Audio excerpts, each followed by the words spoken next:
Hey, welcome back to the wrong end of the snake question and answer overtime period. Ethan Merfy has graciously agreed to spend some more time with us, another 30 minutes. And boy, we got a bunch of questions while the episode was happening, and we're going to try to get to all those in the next 30 minutes. Why don't you start us off there, Tater? What do you got? Okay, first off, why don't you just, for the overtime period, since we got to it at the end of the regular session, just give out the Helping Roadies website one more time. Oh, yeah. If you want to check it out, it's roadieshelpingroadies.com. Really easy. Just roadieshelpingroadies.com. Just go there. You can check out what our mission's about and see what's available. Perfect. And it's a simple website. I got to tell you, their shipping is fantastic. I ordered my stuff, and it's like I got it in 2 days. So yeah, tracking and everything. Yeah, it's really getting emails. It's coming. It's on the way. It's been put in the package. Stoner licked the envelope. I got every email. By the way, for all you people, that's his last name. That's his last name. It's That's funny. That's backfired a few times before. For sure. Yeah. For sure. So one of the questions is, what is your favorite stagehand identification method? We've tried everything: colored shoelaces, hats, headbands, T-shirts, underwear, socks. What is the best method? I gotta say the vests. But unfortunately, not every tour has them because they're expensive. And then you give them away at the end of the tour and stuff or at the end of the show. A lot of them, but for me, I keep a box of wristbands in my work box that I bought myself, or the production bought years ago, and I have wristbands. And I learned that from Robert Long, that if there is no color coding involved, or if your tour doesn't have anything available, I pull out my own wristbands and I give out wristbands. And, whether or not, like if it's winter, you can ask them to put it like up on their button or something, because long sleeves. Around their neck.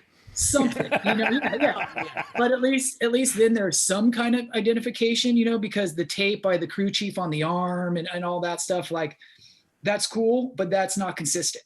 Whereas if you have your own wristbands for a tour, at least your crew boss and your crew knows who their guys are by way of a wristband. Now, I will say this, with those wristbands, I've had a stagehand during loadout come up to me and go, "I don't know who I'm working for. Where do I go?" And I go, "What color wristband are you?" He goes, "I don't know." And I go, "Look on your wrist." And he looked on his wrist. He goes, "I'm blue." Well, I write on every wristband what department they are. I go, "What does it say on the wristband?" He goes, "Wow. Oh, sound." I go, "You're a sound guy, buddy." Perfect. You're right there. Yeah. But I got to say vests. Just because they can put them over the top of everything. They're visible, they're clean, they're nice. The stagehands like them. They like putting them on and stuff like that. And it's safe. It's just a little expensive. It's a little expensive. Some tours, they'll take them back at the end of the loadout. I'm also a fan of the T-shirts. The problem with that, though, is a lot of people won't put them on. They put them in their back pocket, or if it's winter, they're trying to put a shirt on over their jackets, and all that stuff. So I go with vests. Short answer, vests. Nice. Short answer. Vests on a good budget tour, wristbands on a no budget. Wristbands, if you can get them yourself, and then that way you are control. You're not dependent on anybody else. Yeah. Yeah. Hey, so you have been a jack of all trades, man. You've done it all. You started, doing rigging, and you've dabbled a little in production managing, carpentry, whatever. You're most known and recognized for your stage manager stuff. If you had a choice, what's your favorite thing to do? Is it still stage managing? For sure, no doubt. So are you aspiring to be a production manager, or is it? It's funny that I figured this might come up. I've been asked, as you know, a few times to be PM, and I've accepted on the smaller things, whether it be timing, already in a tour, right? But the main thing was having kids. And I couldn't realize, at first I thought it was a little bit of fear, for sure, taking that next step. But also, I know that the good production managers, just on the interaction, like we were talking earlier about the interaction that I had with Digby from him planning a tour, bless them, but production managers, they're working all the time when they're at home too. You know, and I have, Sure. you know, now my kids are 13 and they're going to be giving me the Heisman. I mean, they kind of are now already. So it's like, how long do you leave? When do you leave again? You know, whatever. Yeah. But, you know, part of it was fear, but then part of it was the realization that I enjoyed my time at home to be present, you know, for me, because I know the way that I work sometimes and I dive in, I indulge, right? Totally get it. With anything that I do. So, would I like have moving forward PM? Yes. Am I still scared of it a little bit, but way more comfortable with it. I feel that my kids are getting at the age where they understand a lot more. And I didn't want to be the dad when I was at home that was behind my computer and on the phone all the time and getting woken up, because that is a 24/7 job. It is. And so for months leading up to it. And for then, sure, you know, on breaks. Yeah. Everything. And the whole weight of that tour is on their shoulders. So it's not like you can half-ass it, you know, when you're planning it. It's an all, or, you know, I mean, you don't want to half-ass it. If you do, it shows as soon as you get out on tour. You have that ragtag production coming in that nobody wants to deal with. Or you have the tour and the people where everyone's like, you know, one of the best compliments that I think is leaving when people like, you know, Local One say, come back anytime. Or when you walk onto a job site and people say, it's going to be a good day. They don't even know what you're doing. Oh, well, you're here. It's going to be a good day. You know, and they're talking about the production. Oh, and like, you know, that's a great feeling walking into a job, you know, like you're walking in like us, like 5 people, the rigger, production manager, you know, the assistant, stage manager, you know, a couple of people that are walking in and in the building first thing in the morning. No better feeling to be welcomed of familiarity from the locals. Yeah. You know, I mean, that's just so much about that they remembered you from the time before. That's right. That's not even the show last night. That's the months ago when they remember you for in your production. You treated them with respect, and when you walk through the door, they remember that, because so few people do that, unfortunately. But not just me though. Linkin Park. Yeah. The team. We're lucky. Yes, our production. You know, and I pride a lot of that on, you know, the locals, you know, like as our production staff. I don't want to tour on a tour where nobody wants to, like, everybody's a bunch of assholes and all the locals don't want to help any of the touring staff because they just get bid at. And fuck that. I mean, we're away from our families, you know, we're away from home. Let's try to make it enjoyable as we can, you know? Is your first favorite question in the morning, are we getting T-shirts in the loadout? Oh, you know what's funny is there's that, and how long's your loadout? Well, we haven't unloaded the trucks yet. That's what I know. I haven't even taken anything out of the truck, and you're asking me how long it takes to put it back in. There's that, or where's catering? Yeah. Dude, I just, you know, and that's okay too, because everybody needs to eat, including me, before we go. But like, you know, when you're in the middle of like talking to a crew boss and there's all the commotion going on and stuff, and people are starting to come in, Ethan, you think someone's going to ask you an important question? Where's catering? Just walk around the bomb. Just walk around the bomb. You'll find it. all you production assistants out there, the best production assistants are the ones that wake up before everybody else and map the venue. I'm happy for you to go take a nap sometime later or whatever, but it's important for all of us stupid crew guys to walk in the door and have an arrow that points us to where we can go eat, so that Elo doesn't get the "where's catering, dude?" You know, I mean, those are the type of things that a team that's hitting on all cylinders. Absolutely. Those are like the things, right? And a lot of the tours, you know, let's face it, a lot of tours that we're on these days, they have the production assistants that sleep with the signs. You know, they're taking signs to the bus, they're cleaning up, right? And there's all that. But you know as well as I do, they could put that sign right on the door walking into the building, and half of those roadies are going to walk in and go, "Where's catering?" As soon as they walk past that sign. You know that. You know, it's just, it is what it is. And again, you know what? If I have to answer a question, hey, bro, it's not the end of the world. That's what I'm there for. You know. Yeah. And luckily, most of us have been to all these buildings so many times. Exactly. Yeah. So speaking of the buildings. And you know, the question is, what's your favorite venue? But I'm going to say, what's your favorite venue? Not because of easy in or out, but maybe the local crew or something other than just they've got 50 docks. You know what I mean, or you know, stuff like that. Okay, I'll try to say both. if I can, as much as some people fear it, Madison Square Gardens is one of my favorites because it's challenging. You know, the logistics of getting the gear up and down in the order that you need it to. And, you know, coming up is one thing. You have all that space to spread out and all that, but sending stuff down, if it's not right, you will hear about it the entire loadout, because those guys, if they have to set something down on the side of the truck and not straight in it, you're done. You're toast, you know? So be on top of your game. Part of the reason that I like the Garden so much is how professional they are. They are truly skilled at what they do. You know, they are true professionals. You know, the carpenters are carpenters. The lighting guys are there. That's their trade. You know, and they have the ability to stay employed year round. You know, nothing against the crews in Nebraska's and Iowa's and stuff like that, but they don't have the year round revenue to keep people employed year round so that they can learn these trades year round, you know? So they have a little bit of an unfair advantage, but you know, in terms of like, you can tell somebody something there and it's, you know, other than getting a bit of shit, if it's like manually extensive, you know, it's going to get done and it's going to get done right. You know, sometimes they'll tell you how they're going to do it, but it'll get done right. You know, so I like that for like professionally, technically, but a lot of the IATSEs are really good at that.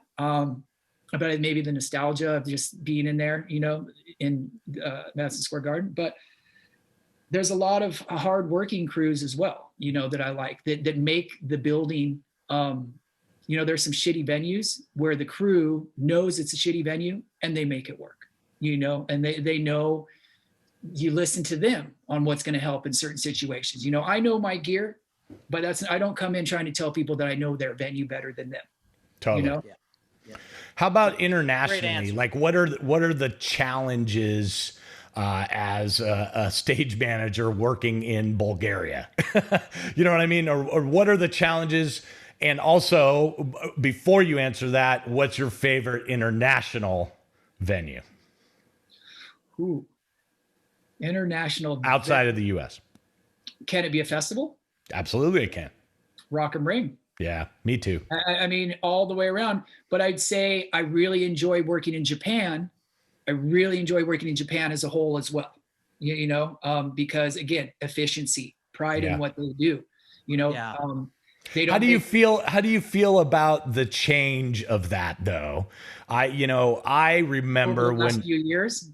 Yeah, like within the last 5 to 10 years, there's been a shift where actually the Japanese are acting way more like Americans.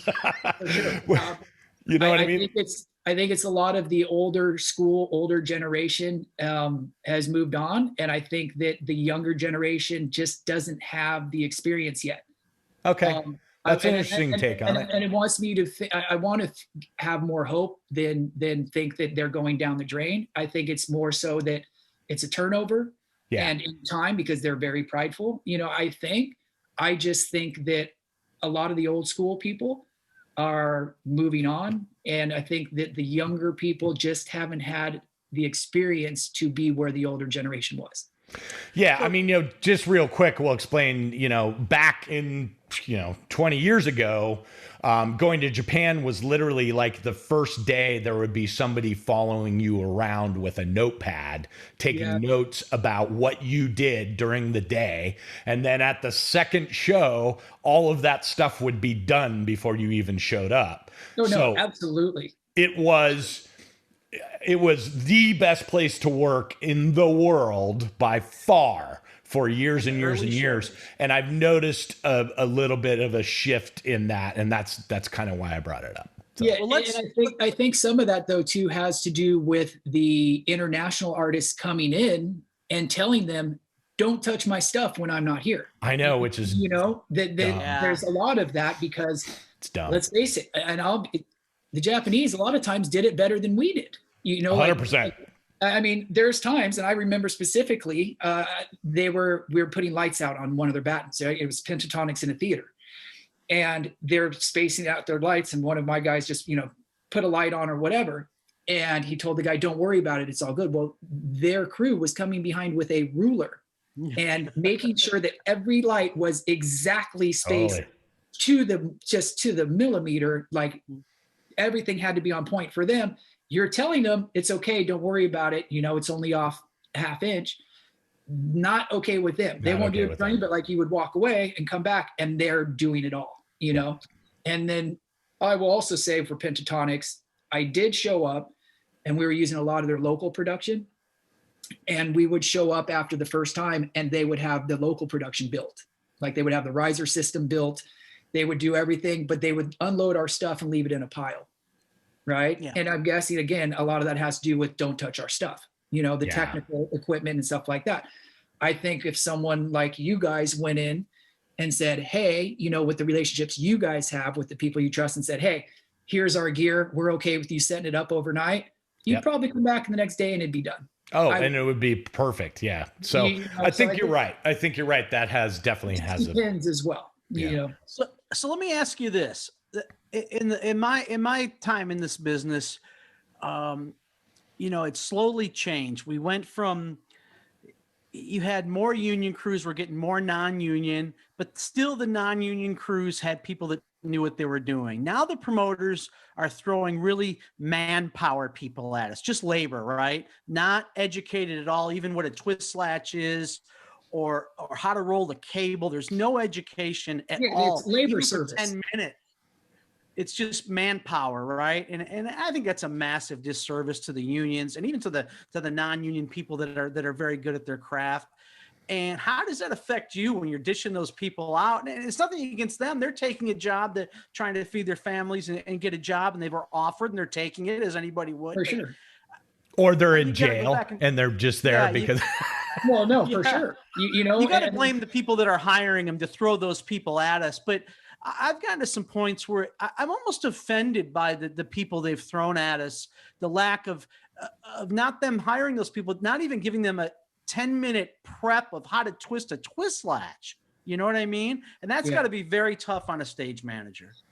It is, I think more so it's tough for the crews, the actual crews, because for me, at least in the United States, I'm going to the crew boss and I'm saying, hey, I need 6 guys for lighting. And, in my talks prior to, if it's a union house, okay, great, no issues. If it's a non-union house, I'll ask what type, when I ask about the minimums, is it a labor company, whatever. And if it is, then I'm going to ask that crew boss, how many people have done this before in this group? Do you have people that you can count on that have done this before? Or is this an entire staff of people that have never done it before? Because what I'm going to try to do is, if the people have done it before, put one of them at least in each group that I'm handing out. So at least at least they can try to lead those people who have no knowledge, to try to show them a little bit, as well as the touring guy. But let's face it, the touring guy, most of the time, they're going to show people how to do things, but that's if the people are paying attention why they do it. They're not going to, because they just want to finish the gig, go do lunch, take a nap, because they're tired from the 22-hour day the day before, so. Yeah. But it's tough for me when there's not those people, but I think it's tougher on the technical side and the crews, lighting and carpenters, it's easier on them because they got to carry decks and set them down. But like for sound guys and video guys and lighting guys, when you're calling technical terms out, or cable, asking for a certain cable or just anything of that matter, and they don't know which end, and they're running the wrong end of the snake. I see what you did there. But you know what I'm saying? I mean, it's simple stuff like that. Hey, grab the end and run it to front of house. Right. If the guy doesn't know what end he's doing, I mean, that's frustrating right then, because I will say I have seen over the last, prior to the COVID, but over the last couple of years, just hearing, because no one wants to tell the stage manager they ran the snake backwards, but hearing people say, we got to turn it around. That's the wrong end. And I don't tease them about anything. I just kind of walk away. Hey, you guys good? Yeah, we ran the wrong end. They feel bad enough and they redo it. But I think some of that, though, Tater, has to do with not having enough business for the tradesmen to stick around. I get it. That's what scares me coming out of COVID. These promoters are going to want to save even more money, and we're going to get labor that's even worse than we've had over the years being thrown at us, and it's going to happen. It is, but I hope coming out of this that the expectations, the smaller truck tours is not. I feel that they will have a lot better time adapting. I think the expectations of the Beyoncés and the major 20 truck tours and all that stuff, they need to have an expectation that, one, you're probably not doing a load in the same day, period, because of the way that the trucks are. You got to think about how the trucks are going to be packed. How many loaders is it going to take to get in that truck shoulder to shoulder sweaty to unload those trucks? Then you got to think about unloading those trucks, like outside of the truck, and the hands and the labor and this COVID safety stuff and all that. Everything's going to be staggered breaks. Everything's going to be staggered meals. Everything's going to be a lot slower. So I would hope that people come out of the gate slow, and not all the guns a-blazing, because they will not have not just the local crew, they won't have the touring crew. Because let's face it, a lot of the people that have pivoted and that do have good trade skills and stuff like that, they may not want to come back. Yeah, they're not coming back. Yeah. We're going to lose a bunch. Yep. There's a bunch who are very comfortable sleeping in their own beds, and they're comfortable making the money that they're making, and they're good staying at home. And we're going to lose a lot of valuable people in this industry on that level. But there's opportunity for a lot of new people to come in and learn the right way, and learn what is efficient and learn what is right. And the best advice for that is just keep your eyes open and your mouth shut. Find somebody you want to learn something from and watch them from afar, and ask them questions, but don't bother, don't bother them with 50 questions, but ask some questions, okay to learn. I remember Anthony Giordano and Scotty Chase, and stuff like that, watching them, they were always masters, by the way. Yeah. Always well liked by people, they always had respect for their crews. They were always involved, and they always, I never saw them really snap or freak out. For me, you guys have seen me, like my vein pops out, but like, I try not to yell at people, I'll internally take an internal and kind of go pout somewhere on the side or something. One thing I have learned though is yelling at people does not help. It does not help unless somebody's being an asshole and being disrespectful to you. Give it back to them by all means. But yelling at someone and belittling someone does nothing other than they do not want to help. Shuts them down. They shut down. It alienates them from wanting to help you. 100%. Not even the video guys. Yeah. None of them. Nobody. Even the guy with the wristband who doesn't know which department he's in. That's right. I'm an idiot or nothing. I just said, dude, it's on your wrist, bro. Come on. Dude, that's all changed. Come on, Tater. Like, video is like number one now. These huge video walls. They used to be the bastard stepchildren, and now they're like, it's all about video. It's all about them. They're getting all the money. For them. Video these days. Good for them. A lot of video. Yeah, that's crazy. Ethan, thank you, man. Thanks for joining us. Tater, do you have anything else you want to hit him up with before we let him go? Favorite venue. He went out about the thing.